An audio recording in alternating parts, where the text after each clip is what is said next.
Hey guys, what's going on? So we got some more details about the upcoming maintenance coming tomorrow, and I want to go over it. It's pretty similar to like the developer note they released about a week ago or so, but it's a little bit different and there's more details, so I wanted to go over this one as well. Something to take note of is that the duration is going to be pretty horrible. It's a very big patch apparently. So for EU, especially, it's going from 7 p.m. to 2 in the morning, so you have to make sure you get all your daily quests in.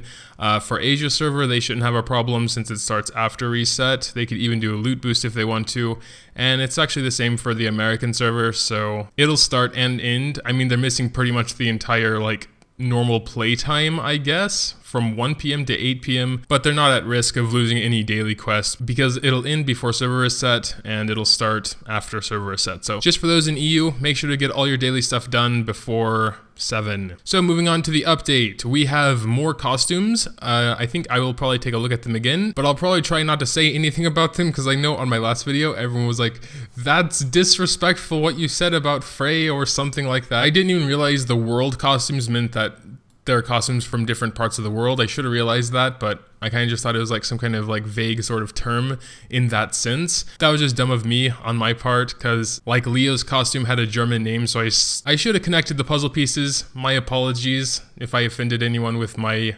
commentary of the costumes. We'll also be having League of Victory Spectator mode, so I guess that'll be the only spectator mode for now. I think they talked about adding world boss spectating as well, but I guess that's not going to be happening. So yeah, you can watch people win and lose in arena. So I don't know, if you want to do that, maybe you can learn something. I have no idea how they're going to implement that though. If you can like choose someone to watch, or if there'll just be like a list of people currently fighting you can watch. Going to be interesting to see how that works. Also, the League of Honor entry time will be changed, which I don't think they mentioned in the developer note, but that's good because I don't like how it currently is. Hopefully they'll extend the time you can play because there are actually a lot of people playing. In the meantime, I think it doesn't take very long for matches, even though it does last 3 hours.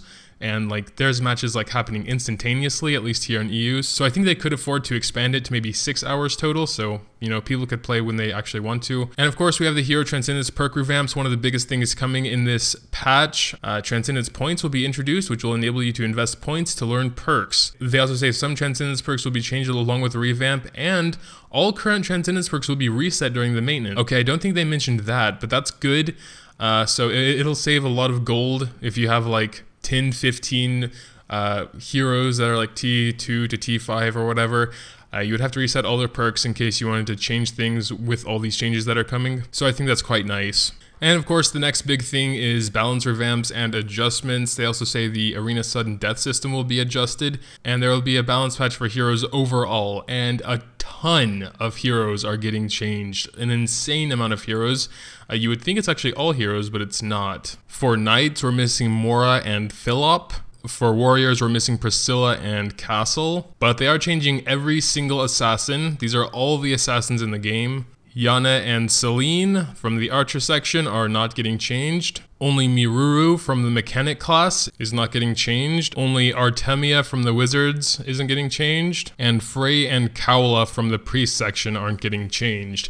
Apparently aren't getting changed. It's my understanding that when they say there will be a balance patch for heroes overall, they're talking about these here. And this is most of the heroes, so I'm not sure exactly how big or small the adjustments are going to be, but damn. But it's going to take a lot of time. Like, if they're changing them to the degree that we've seen in the past with balances, then it's going to take a long time to figure out what the hell is going on with all of them again.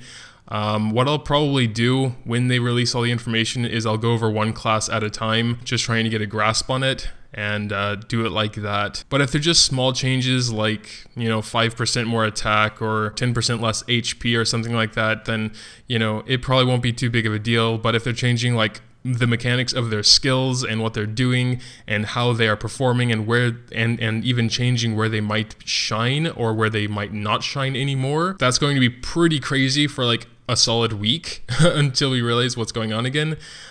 Basically, I'm just hoping Aisha gets better again because of that solo time nerf. She's like not very good anymore, and I don't have, well, I have like a T1 Aisha, but I haven't really played with her. But I'm hoping for those people that have really invested a lot in Aisha when she was like the queen, because she's not really a queen anymore, and I feel bad for those people that have like 3, 4, 5-star unique weapons for Aisha, and she kind of just got slapped in the face. The solo time nerf maybe was blown out of proportion a bit, but it still was a hit to her. A little bit worried about my Scarlet and Nyx, but we'll just have to see. There's no point in speculating right now. Oh, there is one thing I forgot to correct. The Assassins actually doesn't include Glady either. I didn't think about that because he's an NPC hero, but then I remembered when they have May down here on Priest, so it's like, not all the Assassins, but basically all the Assassins, because Glady doesn't really count, kind of. And now the early game growth revamps. I just read a little bit of this, and it sounds very interesting already. So the first point is that it will require much less experience when leveling up at certain levels. It's really hard to tell if these are general changes throughout the game or just for people that are at a certain stage of the game. I mean, here it's easy to understand. They say you will acquire more XP from the battles up to chapter 6 except hell mode. So those that are already running on hell mode don't really benefit from this, or that are running chapter 7 also. So that's fine. They'll get more experience on hard, chapter 6 and below, which is actually awesome because that's the point where a lot of people slow down a lot when they can't quite run hell on chapter 6 yet and they're still stuck running hard mode chapter 6. They'll get more experience now, and it's awesome. Good. This is also very interesting. The max level cap for each awakening level will increase. So awakening level 1 to 5. This must mean 1 to 5 stars, because as soon as you hit T1, you can hit the max cap of level 80. So that's pretty odd. Can you have like a level 70 at 5 star? Or maybe 65? But yeah, it should make it easier until people can start getting tier 1 heroes. Higher chance to acquire more amounts of fragments via stage battles. So again, I'm not sure if this just means for like actual fragments or if this counts for essence as well. So if you're running chapter 7 hell or any hell stages, but it might just be fragments because this is kind of early game growth revamps, as they say. So most of this stuff probably isn't going to matter for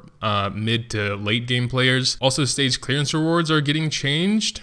Just for chapter 1 apparently. Easy normal mode, but we got like a 2-star ticket, didn't we? Or was it claws? No, I think we got claws for completing normal on chapter 1 or something like that. So what are they actually going to change with that? That's weird. I think this is a change that will affect everyone because it says max stamina will increase based on your team level. So everyone should see a spike in that actually. This is also something that should affect everyone. Less rubies for immediate completion if anyone actually does that. I do it sometimes, but very, very rarely. Depending on how much less it is, maybe I would consider doing it more often. And more event missions should affect everyone as well. So as far as this is concerned though, overall amount of EXP will be adjusted up to level 80.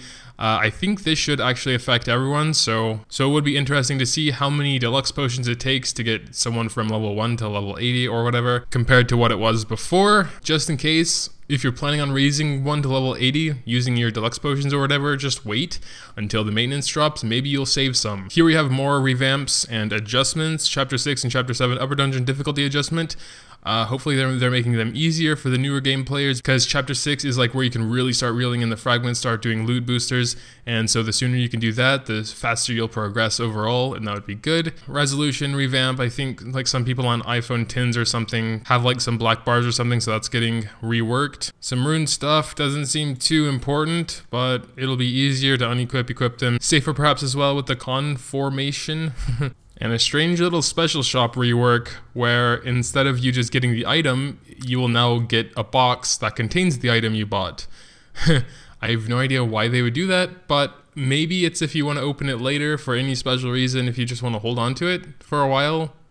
Whatever, okay. Some small little bug fixes here, nothing too important except the back button missing sometimes when you're going into manage inventory and hero manage, like in Dragon Raid and such. So that's annoying. Thankfully they're fixing that. Everything else, you can read it here if you want, pause the video, but nothing else too huge in my opinion, just some like UI changes. And yeah, to wrap it up, we got some events. Loot boosting hot time event. Wow, that's cool. Okay, it's only for a week, but it's still pretty cool. Double loot boosting effect for 1 hour every day. That's actually freaking awesome. I haven't been able to stay up until midnight to do the loot boosting trick for a while. I can usually only do that on weekends. So having that happen without even having to use a loot booster, I mean, you can only do like, what, 15 runs in the upper dungeon or something. Because otherwise it gets very expensive after a while. I think that's also during hot time, so you could do your conquests as well during loot boost, get double the EXP potions, do your Tower of Challenge, get double artifact pieces, then I guess just run story mode for double whatever you get, either more EXP potions or essence, wherever you're running. Wait a second, the effect of the loot booster scroll and the loot booster hot time event can be stacked, giving an additional 200% in drop rate. Dude, are you serious?